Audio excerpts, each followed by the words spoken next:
Disinilah kompleksnya, rumitnya pertandingan ini.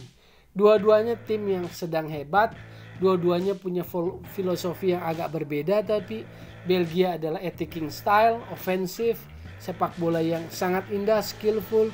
Italia adalah tim yang sangat pragmatis. Hasil menjadi utama. Tim ini seperti kumpulan para pemain yang bekerja keras dan bisa mengubah situasi, merepotkan tim manapun.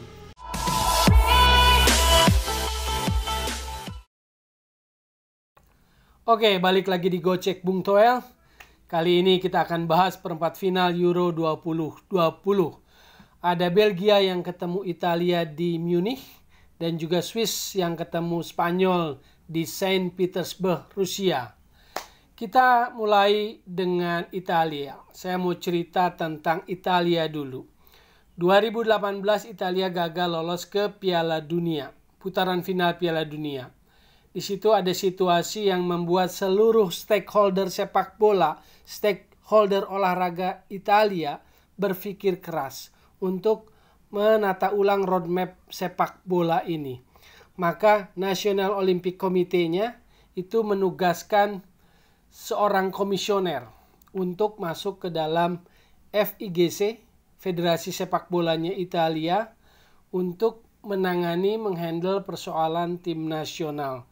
Dan orang yang ditunjuk sebagai komisioner untuk menangani persoalan atau mengurai untuk membangun kembali tim nasional Italia, Gli Azzurri, adalah sosok yang pasti sudah sangat dikenal oleh penggemar sepak bola Italia di Indonesia. Seorang legenda Milan namanya Alessandro Costacurta. Jadi dialah yang diberi tugas sebagai komisioner oleh Komite Olahraga Nasional Italia untuk membantu Federasi Sepak Bola Italia menyusun roadmap tim nasionalnya kembali. Dan salah satu tugas pertama dari Costacurta adalah memilih Roberto Mancini. Padahal saat itu Mancini sebetulnya dalam posisi yang sedang agak diragukan, dalam tanda kutip agak diragukan setelah Manchester City. Dia agak kurang berhasil, baik itu ketika menangani Galatasaray, Inter Milan maupun juga Zenit Saint Petersburg.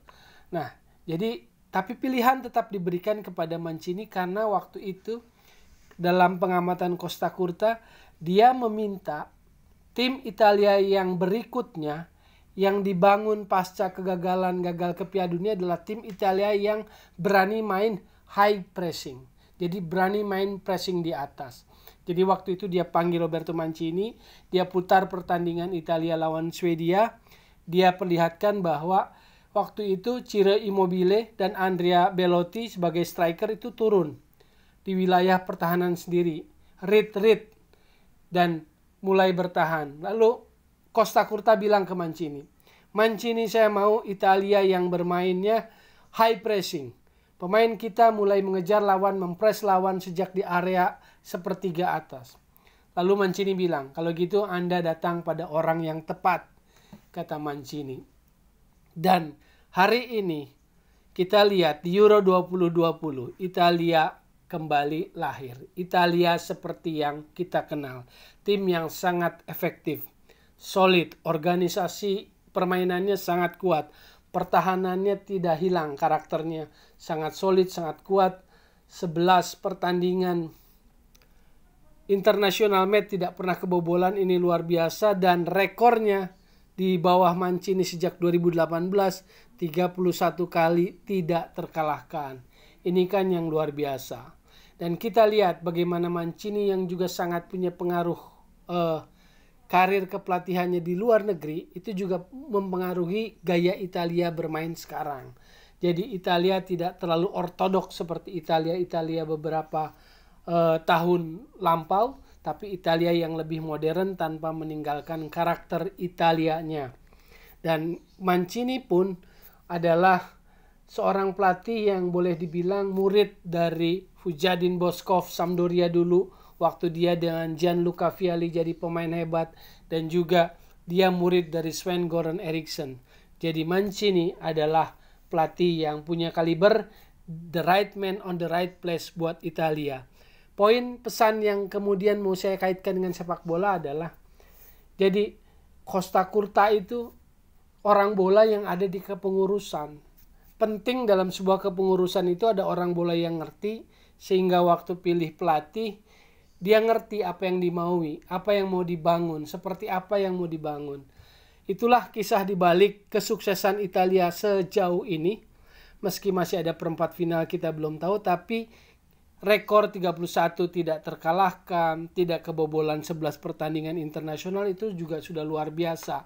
Artinya tim ini mulai memperlihatkan sebuah harapan dan potensi. Nah sekarang berhadapan dengan Belgia, tentu ini bisa mengaduk-aduk perasaan. Dua-duanya tim hebat, tapi salah satu harus pulang lebih dulu. Karena hanya satu tim lah yang lolos ke semifinal. Belgia bukan tim yang tidak mempesona, sangat mempesonakan. Tim ini boleh dibilang adalah tim yang dibangun sejak tahun 2000, waktu mereka gagal di Euro 2002, tahun 2000. Waktu itu tuan rumahnya dua, Belanda dan Belgia. Belandanya lebih lumayan prestasinya, Belgianya waktu itu gagal. Jadi sejak itulah Direktur Teknik Belgia yang sekarang tentu sudah jadi mantan, Michel Sablon, mulai membangun fondasi sepak bola Belgia. Negara yang dikenal karena 3 bahasanya ini sekarang dipersatukan lewat sepak bola. Lalu muncullah istilah generasi emas, golden goal. Jadi buat generasi yang sekarang ada Vertonghen, Alderweireld, ada Thibaut Courtois, ada Kevin De Bruyne, ada Eden Hazard, ada Lukaku. Ini Euro 2020 seperti now or never. Jadi kalau nggak sekarang juara ya nggak mungkin. Karena inilah saat yang paling tepat buat generasi ini untuk mengambil memetik buahnya. Dan untuk itu di balik tim ini ada seorang Roberto Martinez dan juga seorang Thierry Henry yang ikut membantu. Maka ini akan jadi pertarungan yang sangat ketat, sangat sulit. Kedua-duanya menurut saya punya prediksi yang sama untuk lolos ke semifinal. Punya peluang yang sama untuk lolos ke semifinal. Artinya apa? Ini persoalan taktikal, soal detil-detil kecil yang nanti akan mempengaruhi di jalannya pertandingan. Sekarang Belgia, kabar terakhir, Eden Hazard dan Kevin De Bruyne dalam kondisi yang meragukan setelah pertandingan terakhir lawan Portugal mengalami cedera. Gestur Eden Hazard saya duga hamstring dan itu akan sangat sulit dalam waktu yang singkat dia pulih kondisinya 100%. Kevin De Bruyne juga mengalami cedera. Jadi posisinya sangat diragukan kedua pemain ini untuk tampil. Padahal untuk mengalahkan Italia, Belgia butuh 11 pemain terbaiknya. Di penjaga gawang, Thibaut Courtois menurut saya adalah salah satu penjaga gawang terbaik dunia saat ini. Meski Donnarumma belum kebobolan di bawah mistar Italia. Gol dari Arnautovic Australia kan untungnya dianulir. Kalau enggak menjadi catatan pertama kebobolan oleh Arnautovic di per-8 final kemarin. Nah di belakang memang Belgia dengan 3 center back-nya masih ada titik lemah, bukan karena faktor para pemain itu sudah sangat senior seperti Alderweireld, Vermaelen maupun Vertonghen, tapi komposisi 3 ini yang kadang kemarin seolah masih dicari. Apakah Jason Denayer, apakah Dedrick Boyata, apakah Vermaelen langsung yang main. Tapi tetap ini adalah komposisi yang terbaik, walaupun di Italia lini 4 belakangnya lebih punya banyak pilihan, walaupun pilarnya adalah Chiellini dan Bonucci. Kalau tengah saya pikir tidak ada key player yang begitu menonjol di Italia, karena Italia adalah kumpulan pemain yang menurut saya hampir tanpa bintang yang begitu mentereng, tapi tim ini bisa bekerja secara tim sangat baik, bahkan pergantiannya pun sangat lengkap. Locatelli nggak main masih punya Verratti, lalu Berardi nggak main masih punya Chiesa. Jadi saya pikir Immobile nggak main masih punya Belotti. Jadi tim ini sangat lengkap. Belgia akan sangat mengandalkan Lukaku jika Kevin De Bruyne dan Eden Hazard nggak bisa main. Lukaku akan menjadi lawan yang menakutkan bagi tim belakang Italia dengan segenap pengalamannya bermain di Inter Milan. Jadi Lukaku akan bisa menjadi faktor X bagi Belgia dengan tips-tips dari Thierry Henry untuk mengancam gawang Italia atau mencetak gol ke gawang Italia. Disinilah kompleksnya, rumitnya pertandingan ini. Dua-duanya tim yang sedang hebat, dua-duanya punya filosofi yang agak berbeda, tapi Belgia adalah attacking style, ofensif, sepak bola yang sangat indah, skillful. Italia adalah tim yang sangat pragmatis. Hasil menjadi utama, tim ini seperti kumpulan para pemain yang bekerja keras dan bisa mengubah situasi, merepotkan tim manapun. Itulah preview untuk perempat final yang menurut saya paling sulit ditebak hasil akhir pertandingannya. Belgia lawan Italia. Siap-siap untuk kejutan, siap-siap untuk kecewa, walaupun salah satu yang lolos dari keduanya adalah tim yang sama-sama tetap kualitas. Belgia punya kualitas, Italia sangat punya kualitas juga.